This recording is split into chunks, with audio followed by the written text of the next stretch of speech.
खुलुमबाय। दिनै 10 एप्रिल 2025 गिबियावनो गोजोन फुंबिलिनि गाहाम हामलायनायखौ बयनिसिमबो जासिनाय थाबाय। राशिफलखौ फरायनायनि सिगां आंनिफ्राय आनान गसाइनिसिम आरज खालामनाय जायोदि दिनैनि साना बुहुमनि साफ्रोमबो सुबुंफोरनि थाखाय गाहामैनो गाहाम बारलांनो हायो।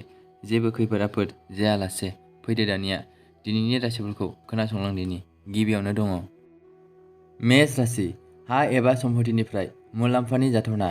गोमानाय फोथायनाया दिनै फैफिनगोन। मेष राशिनि खाफालगोनां अनजिमाया 6, गाबा मुगा गाब। वृष राशि। फालांगियाव गोब्राब नाजानाया फिथाइ होगोन। गोदान डिलफोरा जाफुंसारगोन।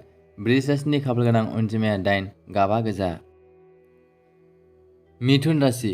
गोजाम रां थिसननायनिफ्राय थिरांथाफोरा दिनै मुलाम्फा मोनगोन। मिथुन राशिनि खाफालगोनां अनजिमाया 3, गाबा गोमो गाब। कर्कट राशि। हरखाबै मुलाम्फानि जाथावना दं। खाफाला नोंथांनि फारसे थागोन। कर्कट राशिनि खाफालगोनां अनजिमाया 6, गाबा गलाफि।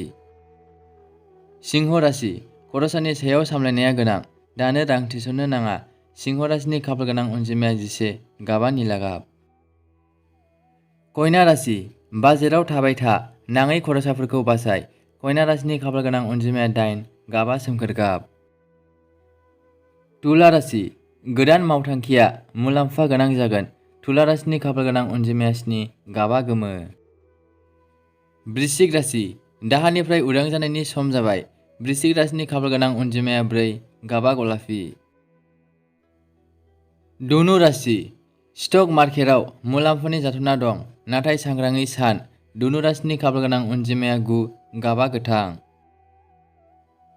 मकर राशि। नोंथाङा मोनसे गोदान रोंगौथि सोलोंनो खाबु मोनगोन। मकर राशिनि खाफालगोनां अनजिमाया 5, गाबा गोथां। कुम्भ राशि। दैदेननायनि गोहोआ गोदान बिबानफोर लाबोगोन।